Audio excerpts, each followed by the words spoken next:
मुख्यमंत्री नीतीश कुमार से जुड़ा एक घरेलू विवाद अब देश की सीमाओं को पार कर अंतर्राष्ट्रीय चर्चा का विषय बन गया है। पटना में एक कार्यक्रम के दौरान मुस्लिम महिला चिकित्सक के हिजाब को लेकर उठे विवाद में अब पाकिस्तान का कुख्यात डॉन शहजाद भाटी भी कूद पड़ा है। उसने एक वीडियो जारी कर मुख्यमंत्री नीतीश कुमार से सार्वजनिक रूप से माफी मांगने की धमकी दी है, जिससे राजनीतिक और सुरक्षा एजेंसियों की चिंताएं बढ़ गई हैं। हालांकि न्यूज स्टेट इस वीडियो की पुष्टि नहीं करता, लेकिन सोशल मीडिया पर जिस तरह से वीडियो वायरल हो रहा है उसे देखकर हर कोई हैरान है। Brajendra Pandey, news state, Uttar Pradesh. Bollywood couple Shilpa Shetty और राज कुंद्रा की मुसीबत कम नहीं हो रही। ये कपल एक केस से बाहर निकलते हैं और दूसरे मामले में जाकर फंस जाते हैं। ताजा मामला 60 करोड़ की कथित धोखाधड़ी का है। इस मामले में EOW यानी कि आर्थिक अपराध शाखा ने जांच का दायरा बढ़ा दिया है और अब राज कुंद्रा और शिल्पा शेट्टी के खिलाफ भारतीय दंड संहिता की एक और धारा 420 यानी कि धोखाधड़ी भी जोड़ दिया गया है।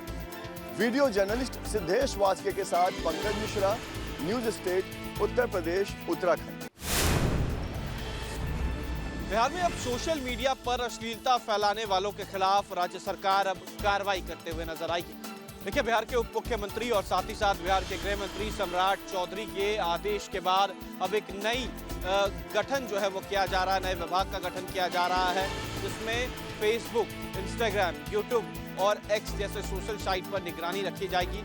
इसके लिए एक नए IPS पदाधिकारी को चिन्हित किया जाएगा जो इन तमाम चीज़ों पर निगरानी रखेंगे। आर्थिक अपराध इकाई यानी कि EOU के एक अलग विभाग को बनाया गया है, उसमें से अलग करके, जिसमें IPS अधिकारी इन तमाम चीज़ों को देखेंगे कि जो फेसबुक पर अश्लीलता फैलाते हुए नजर आएंगे उन पर विधिवत कार्रवाई की जाएगी। नई सरकार बनने के बाद एक्शन में है बिहार के गृह मंत्री सम्राट चौधरी और उनके आदेश के बाद अब ये नया कानून जो है वो बनाया जा रहा है, जहां पर जो भी सोशल मीडिया पर अभद्रता और अश्लीलता फैलाएगा उस पर कार्रवाई की जाएगी। वीडियो जर्नलिस्ट सतीश कुमार के साथ उत्कर्ष, न्यूज स्टेट, यूपी। DOT ने एक रिलीज जारी करते हुए कहा है कि आपके पास कोई साइलेंट कॉल अगर आता है तो उसको इग्नोर कीजिए या फिर उसको ब्लॉक कर दीजिए। साइलेंट कॉल का मतलब आपके पास घंटी बजेगी, कोई नंबर होगा और आप जब फोन उठाएंगे तो आवाज कुछ नहीं आएगी, यानी कि वो एक तरह से रैकी कर रहा है आपकी। इस पर बातचीत करने के लिए कैसे बचा जाए, पवन दुग्गल जी हमारे साथ में हैं। दुग्गल साहब, ये बताइए कि इस तरह का DOT ने एक रिलीज जारी किया है, किस तरह का कॉल है ये, कैसे ये फ्रॉडलेंट्स जो होते हैं किस तरह का फ्रॉड करते हैं? आज साइबर क्रिमिनल्स नए नए प्रकार के प्रकरण अपना रहे हैं लोगों को टारगेट करने के लिए। अब इसलिए ये साइलेंट कॉल की प्रक्रिया प्रारंभ हो चुकी है। आपको कॉल आएगा, या तो 1 सेकंड कॉल आके बंद हो जाएगा, आपको उत्सुकता होगी, आप कहोगे चलो मैं कॉल करता हूँ। द मोमेंट आप कॉल करेंगे आपको कोई रिस्पॉन्स नहीं मिलेगा। दूसरी बात, हो सकता है आपको कॉल आए, आपने कॉल उठाया, जवाब नहीं मिला, आपको लगता है गलत कॉल हो गई। एक्चुअली कहीं ना कहीं ये प्रयास किया जा रहा है आपके जो डिवाइस है उसको टारगेट करने के लिए, और उसके माध्यम से शायद आपके यहाँ स्पाईवेयर या मैलवेयर भी डल सकता है। तो थंब रूल है कि जो अनजान व्यक्ति है उसको साथ पहचानना नहीं है, उसके साथ बात नहीं करनी। साइलेंट कॉल आई है तो उसे ब्लॉक कर लेना है, डिसरिगार्ड कर लेना है। फजूल अननेसेसरी प्रकार की कॉल्स को आपने एंटरटेन नहीं करना है। क्या बैंकिंग फ्रॉड भी हो सकता है इस तरह की कॉल से? बिल्कुल हो सकता है। देखिए, अगर आपके मोबाइल फ़ोन के अंदर आपके क्रेडिट कार्ड डिटेल्स हों, बैंक डिटेल्स हों, डेबिट कार्ड डिटेल्स हों, तो एक बार इस तरह की साइलेंट कॉल आती है तो उसके माध्यम से वो अनावश्यक तरीके से आपके मोबाइल फ़ोन का एक्सेस लेना चाहते हैं। द मोमेंट वो एक्सेस लेते हैं और पाते हैं कि आपके यहाँ स्पाईवेयर, आपके यहाँ ये बैंकिंग डिटेल्स हैं, क्रेडिट कार्ड है, तो उसको चुरा सकते हैं, उसका दुरुपयोग कर सकते हैं। यही तो उद्देश्य होता है स्पाईवेयर का, मैलवेयर का। तो आपको बहुत ज़्यादा केयरफुल होना पड़ेगा, वरना दिक्कत बनी रहेगी। तो आपको केयर करना है, और इस तरह के जो फ्रॉड हैं वो नए तरीके से शुरू हुए हैं, इसलिए सावधान रहने की जरूरत है। वीडियो जर्नलिस्ट विकास झा के साथ सईद आमिर हुसैन। कानपुर में साइबर ठगों ने केस्को के रिटायर्ड इंजीनियर को अपना शिकार बना लिया।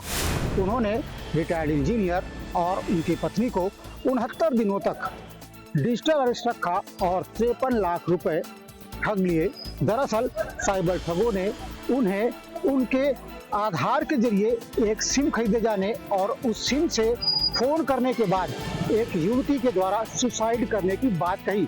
साथ ही साथ एयरवेज के 538 करोड़ रुपए में उनके सिम का इस्तेमाल किए जाने की बात कर उन्हें धमकाया और उन्हें डिजिटल अरेस्ट रखा। यहाँ तक कि दंपति इतने डर गए कि उन्होंने इस मामले की जानकारी अपने बेटों को भी नहीं दी और वे साइबर ठगों को लगातार रकम देते रहे।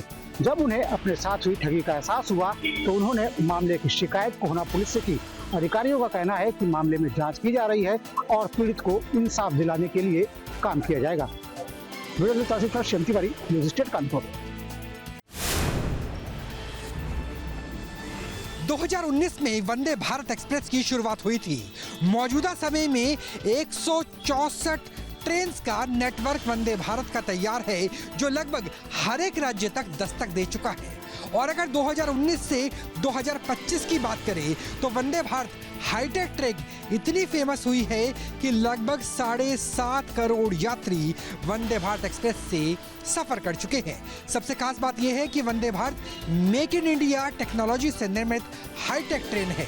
इस ट्रेन के अंदर का इंजन भी भारत में बनाया गया है। इसके अंदर बायो टॉयलेट से लेकर के सीसीटीवी की पूरी सुरक्षा, रिवॉल्व होने वाली चेयर्स और अत्याधुनिक ऐसी सुविधाएं हैं जो आमतौर पर भारतीय रेल सिस्टम के अंदर वंदे भारत से पहले देखने को नहीं मिलती थी। कैमरा सहयोगी मुकेश झा के साथ Rahul Abbas, news state Delhi. Sleeper buses की सुरक्षा को लेकर के बड़ा सवाल खड़ा हुआ है और यही वजह है कि अब रोड एंड ट्रांसपोर्ट मिनिस्ट्री यानी भारत सरकार भी इसे लेकर के एक्टिव होती हुई नजर आ रही है। दरअसल भारत सरकार अब नियमों को सख्त बनाने वाली है, जिसमें यह भी कहा जा रहा है कि वोल्वो, मर्सिडीज, टाटा, एसर और अशोका यानी बड़ी कंपनियों को छोड़ करके जिनका मैन्युफैक्चरिंग प्लांट या असेंबलिंग प्लांट भारत में मौजूद है, किसी भी प्राइवेट प्लेयर या छोटे वेंडरों को किसी भी तरीके से बसेस को मॉडिफाई कराने की इजाजत नहीं मिलेगी। यानी आप कहीं भी जाकर के अपनी बस को अगर स्लीपर में तब्दील कराने की कोशिश करते हैं तो वो कानूनी अपराध की श्रेणी में रखा जाएगा। यानी अब स्लीपर बसेस की सुरक्षा को लेकर के भारत सरकार सचेत और सख्त दोनों नजर आ रही है। कैमरा सहयोगी मुकेश कुमार झा के साथ राहुल अब्बास, न्यूज़ स्टेट दिल्ली। देश भर में लगातार गति बढ़ रही है, एक्सप्रेसवे की संख्या बढ़ रही है और रफ्तार के साथ साथ बढ़ जाता है खतरा भी।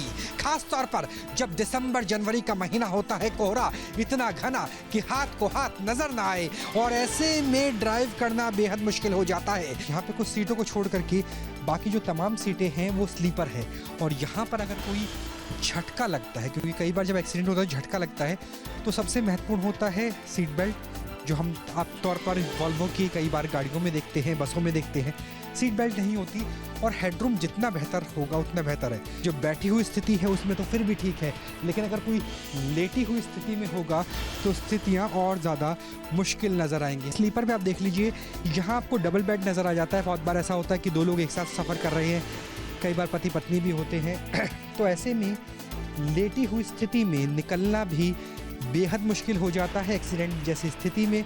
यहाँ में आपको निकलना और जाना भी कितना मुश्किल है, वो स्थिति देखिए कि मेरा जो सर है वो लगभग बाहर है और यहाँ से अगर जल्दी से निकलना हो तो कितना मुश्किल हो पाता है। तो मैंने अपने सर को बेहद मुश्किल से अंदर किया है। अंदर जाने के बाद पैरों को फोल्ड करो और फोल्ड करके लेट जाओ, ये सिंगल वाली स्थिति है।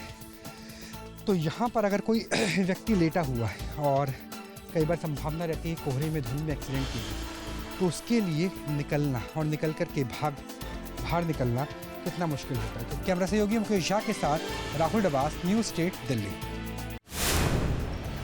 कुत्ता पालने को लेकर नगर निगम देहरादून ने एक नियमावली का अनंतिम प्रकाशन किया है। 1 महीने तक दावे और आपत्तियों का दौर चलेगा और उसके बाद फाइनली उस नियमावली को नगर निगम दावे और आपत्ति सुनकर लागू कर देगा। ये नियमावली कुत्ता पालने के लिए है। जो लोग पालतू कुत्ते अपने घरों में रखते हैं उनको किस तरह से रखा जाना है, किस प्रजाति के लोग कितने बड़े घर में किस तरह का कुत्ता रख सकते हैं और कुत्तों के काटने पर मालिकों पर FIR दर्ज की जाएगी, ये भी उस नियमावली में प्रोविजन है। राजधानी में रॉटविलियर, पिट और जो पिटबुल जो प्रजाति के कुत्ते हैं उनको रखने के लिए क्या मानक होंगे, जो खतरनाक होते हैं, जो स्वभाव से खतरनाक होते हैं, जिनके किस्से लगातार पूरे देश भर में अलग अलग मेट्रो सिटीज़ से आ रहे हैं, उनको किस तरह से रखा जाना है। इसके साथ ही जो प्राथमिकी दर्ज मालिक के खिलाफ होगी अगर कुत्ते ने काटा, और साथ ही कुत्ता भी जब्त किया जा सकता है। और आक्रामक प्रजाति के कुत्तों के पंजीकरण के लिए 2000 रुपये का एक पंजीकरण शुल्क भी रखा गया है। तो नगर निगम ने इस नियमावली का एक अनंतिम प्रकाशन किया है और पूरे शहर में लोगों के लिए इस नियमावली को प्रख्यापित इसलिए किया है कि ताकि वो इसमें अपने दावे और आपत्तियां और सुझाव तीनों दे सकें, ताकि 1 महीने बाद नगर निगम इस पूरी नियमावली को रेगुलर तरीके से शहर में लागू कर सके। अपने सहयोगी कैमरामैन सोनी कुमार के साथ न्यूज स्टेट के लिए देहरादून से अजीत सिंह राठे। दिल्ली पुलिस की स्पेशल सेल की काउंटर इंटेलिजेंस ने 5 बड़े शूटर्स को गिरफ्तार किया है। आपको बताएं कि स्पेशल इनपुट के आधार पर सेल की टीम ने दिल्ली से इन सभी शूटर्स को गिरफ्तार किया है। इन शूटर्स की बात करें तो ये अनमोल बिश्नोई, आरजू गैंग और हैरी बॉक्सर गैंग से ताल्लुक रखते हैं। अब इनसे आगे की पूछताछ की जा रही है। हालांकि सूत्रों की माने तो ये 5 शूटर्स जो हैं वो दिल्ली में किसी बड़े वारदात को अंजाम देने के लिए पहुंचे हुए थे। और साथ ही साथ खासकर अगर बात करें पंजाब की, हरियाणा की, चंडीगढ़ की, तो ये सभी शूटर्स वहां पर मोस्ट वांटेड थे। कई राज्यों की पुलिस जो है इनकी लगातार तलाश कर रही थी। पंजाब के अमृतसर, पंचकुला में 3 बड़े हत्याओं को जो है वो इन्होंने अंजाम दिया था। अब पुलिस इनसे आगे की पूछताछ कर रही है और ये जानने की कोशिश कर रही है कि आखिर इनका दिल्ली आने का मंसूबा क्या था। इनके पास से 4 पिस्टल जो है वो भी पुलिस ने बरामद किए हैं। वीडियो जर्नलिस्ट संजय शर्मा के साथ विशाल पांडे ने दिल्ली। नोएडा की थाना फेस 1 पुलिस ने फरदीन, फिरोज, सलीम और दानिश नाम के 3 आरोपियों को गिरफ्तार किया है। पकड़े गए आरोपी अपना धर्म छुपाकर धार्मिक स्थलों पर, मथुरा जैसे धार्मिक स्थलों पर जाया करते थे। हाथ में कलावा बांधकर, गले में पटका डालकर वहां से आईफोन खास तौर पर चोरी करने या छिनैती करने का काम किया करते थे। पकड़े गए आरोपी 500 से ज़्यादा घटनाओं को अंजाम दे चुके हैं और पुलिस को इनके पास से 28 आईपैड और 60 आईफोन मिले हैं। उसके अलावा 10 फोन अन्य कंपनियों के मिले हैं। पकड़े गए आरोपी बुलंदशहर, हापुड़, गाजियाबाद, नोएडा और दिल्ली एनसीआर के ऐसे इलाकों को टारगेट करते थे जहां जनसभा हो या धार्मिक कार्यक्रम का आयोजन हो और वहां पर महंगे फ़ोन को लेकर उनको पार्ट निकाल कर बेचा करते थे। इनके पास से 265 मोबाइल के पार्ट भी बरामद हुए हैं। एक एप्पल का टीवी भी बरामद हुआ है। उसके अलावा आईपैड बरामद हुए हैं। तो पुलिस अधिकारियों का कहना है कि जो दानिश है वो इन लोगों से चोरी किए हुए, छीने हुए तमाम फ़ोन को ले लिया करता था और लेने के बाद उसके पार्ट कर अलग अलग इलाकों में बेचता था। फिलहाल चारों आरोपियों को पुलिस द्वारा गिरफ्तार कर लिया गया है।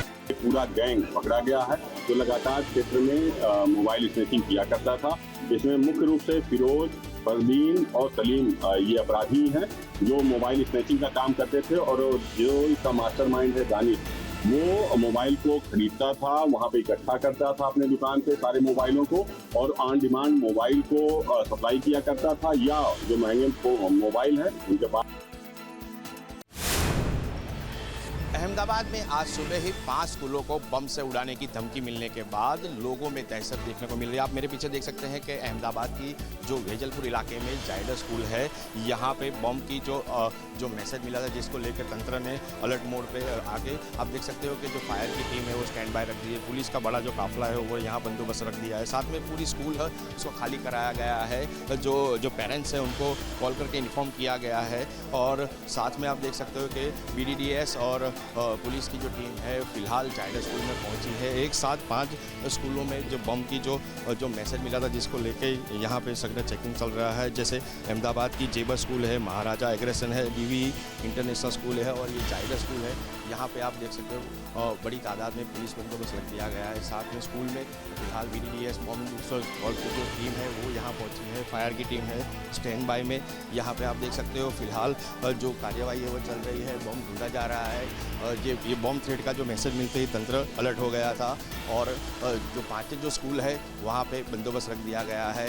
फायर की टीम स्टैंड बाय है। फिलहाल आप देख सकते हो कि जो मैसेज है वो मिलने से कारण जो पेरेंट्स हैं उनको इन्फॉर्म किया गया कि आप अपने बच्चे को ले जाइए और यहाँ से सुरक्षित ले जाइए। फिलहाल बच्चों को छुट्टी दे दी गई है 5 स्कूलों से और पेरेंट्स को बुलाया जा रहा है कॉल करके। और यहाँ पे फिलहाल जो बंदोबस्त है वो अपनी कार्यवाही कर रहा है। पुलिस बंदोबस्त भारी तादाद में दिया गया है। कैमरामैन निखिल खत्री के साथ बलदेव ब्रह्म क्षत्रिय, अहमदाबाद। अगर आप भुना चना हो जाइए सावधान, कहीं ये भुना चना आपके सेहत के लिए हानिकारक ना हो जाए। जी आपको बता दें, गोरखपुर के राजघाट थाना क्षेत्र के लालटिग्गी के पास एक दुकान पे कम से कम 750 बोरी केमिकल वाला चना पाया गया है, जिसकी कीमत 18 लाख रुपए बताई जा रही है। वही खाद्य सुरक्षा अधिकारी का कहना है कि ये केमिकल वाले चने से लीवर में दिक्कत हो सकता है, किडनी में दिक्कत हो सकता है और आपको कैंसर भी हो सकता है। इसमें हम लोग सामान दुकान पे, जो दुकान आप देख सकते हैं कि यहाँ पर ये सारे सामान यहाँ पर बिक रहे हैं और यहाँ पर ये देख सकते हैं कि ये चना भी यहाँ पर ये रखा हुआ है। ये चना आप देख सकते हैं। अब मैं कैमरामैन से कहूँगा कि आप इधर आ जाइए और ये दिखाइए, ये चना जो है, ये चना यहाँ पर बिक रहे हैं और तमाम ये दुकान है। यहाँ पर आप हर दुकानों पे आपको ये सब चना देखने को मिल रहा है। इधर भी देख सकते हैं कि इधर ये चना आपको देखने को ये चना यहाँ पर मिल रहा है। लेकिन कहीं ना कहीं जिस तरह से गोरखपुर में इतनी बड़ी खेप में ये चना पाया गया है, उससे लोगों में एक डर सा पैदा हो गया है। जो दुकानदार अच्छा चना भी बेच रहे हैं, वो भी एक घेरे में आ रहे हैं। न्यूज़ स्टेट के लिए संजय कुमार, गोरखपुर।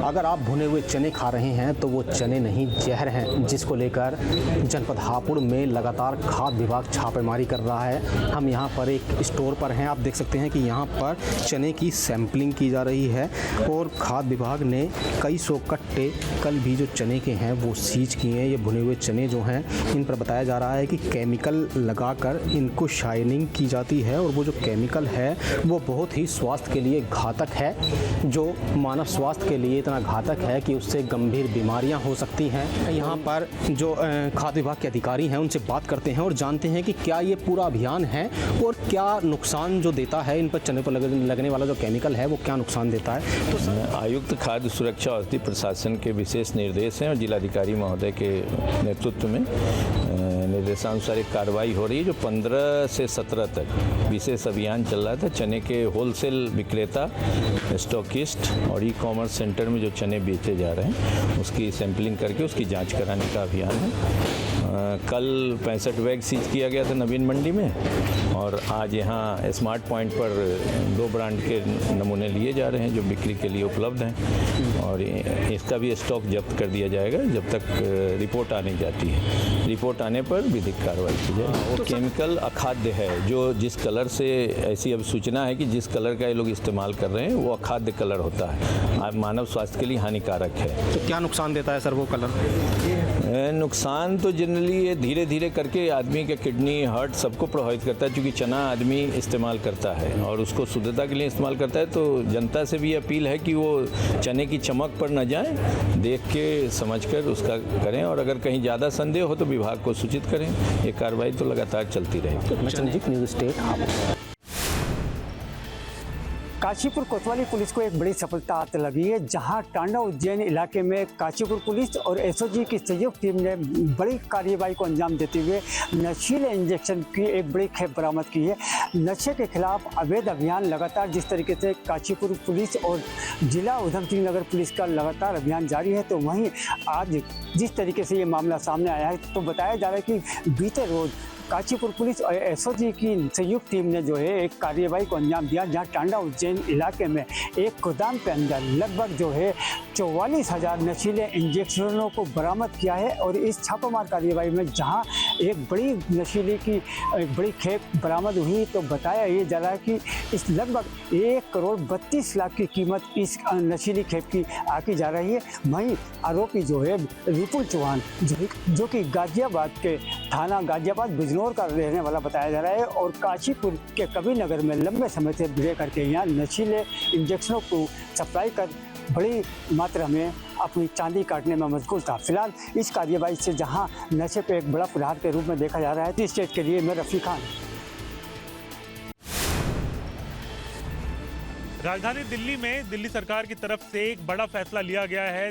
लगातार दिल्ली में बढ़ते प्रदूषण को लेकर, जिसके बाद CAQM की तरफ से ग्रैब 4 के नियम लगाए गए और उसके बाद दिल्ली सरकार ने दो महत्वपूर्ण फैसले लिए हैं इसको लेकर। पहला ये कि कल से अगर आपके पास पीयूसी सर्टिफिकेट नहीं है तो आपके को जो है यहाँ पर फ्यूल नहीं मिलेगा, चाहे पेट्रोल हो डीजल हो। लेकिन अगर आपके पास पीयूसी सर्टिफिकेट नहीं होगा तो आपको किसी भी तरीके से कोई भी ईंधन जो है वो नहीं दिया जाएगा। और इसके अलावा अगर हम बात करें तो साफ तौर पर ये कहा गया है कि BS6 गाड़ियां जो हैं अगर वो नहीं होंगी तो इसके अलावा सारी गाड़ियां यानी BS6 से नीचे की सभी गाड़ियां जो हैं वो अब दिल्ली में पूरी तरीके से बैन है। यानी कि दिल्ली में ना तो उनको फ्यूल मिलेगा और अगर वो दिल्ली में आते हैं और अथॉरिटी जो है उनके पास पूरा अधिकार होगा उस गाड़ी को सील करने का। और इसके अलावा अगर हम बात करें तो कंस्ट्रक्शन को लेकर भी साफ तौर पर एक निर्णय लिया गया है कि अगर कोई ट्रक कंस्ट्रक्शन का कोई सामान लेते हुए पकड़ा जाता है तो ऐसे में उस ट्रक को भी सील किया जाएगा और हैवी पेनल्टी लगाई जाएगी। तो इसका साफ तौर पर ये कहा गया है कि जिस तरीके से वाहनों की आवाजाही के चलते राजधानी दिल्ली में प्रदूषण बढ़ता है, जिस तरीके से लोकलाइज पॉल्यूशन जो है उसका अगर नंबर कहें हम तो वो सबसे ज़्यादा होता है दिल्ली के प्रदूषण में। तो जिसके बाद दिल्ली सरकार की तरफ से ये फैसला लिया गया और साथ ही तमाम दफ्तरों को भी आदेश दिए गए हैं कि वो अपनी कैपेसिटी का केवल 50% लोगों को केवल ऑफिस बुला पाएंगे, बाकी सभी वर्क फ्रॉम होम होंगे। और साथ ही ज़्यादा से ज़्यादा पब्लिक ट्रांसपोर्ट का इस्तेमाल करें, पब्लिक ट्रांसपोर्ट के और कार पूलिंग का इस्तेमाल करें ताकि जो लोकलाइज पॉल्यूशन है, वाहनों के चलते जो प्रदूषण हो रहा है उसको रोका जा सके। तो इस बात का खास तौर पर ध्यान रखें कि कल सुबह से ही जैसे ही आप घर से बाहर निकलें तो आप ये समझ लें कि अगर आप दिल्ली में रजिस्टर्ड नहीं हैं तो BS6 से नीचे जो गाड़ियां होंगी वो चाहे पेट्रोल की हों या फिर डीजल की हों वो दिल्ली में सील होंगी, उन पर हैवी पेनल्टी लगेगी। और अगर आपके पास पीयूसी सर्टिफिकेट नहीं है तो उसको आज ही बनवा लें क्योंकि कल से उन गाड़ियों को भी ईंधन नहीं मिलेगा और साथ में पेनल्टी भी लगाई जाएगी। आपके मोबाइल पर तुरंत आएगी ब्रेकिंग न्यूज, स्क्रीन पर सबसे पहले दिखेगी बड़ी खबर, देश दुनिया की हर खबर एक जगह। अब आपके मोबाइल पर तुरंत फटाफट इंस्टॉल कीजिए न्यूज़ नेशन ऐप और रखिए खुद को अपडेट।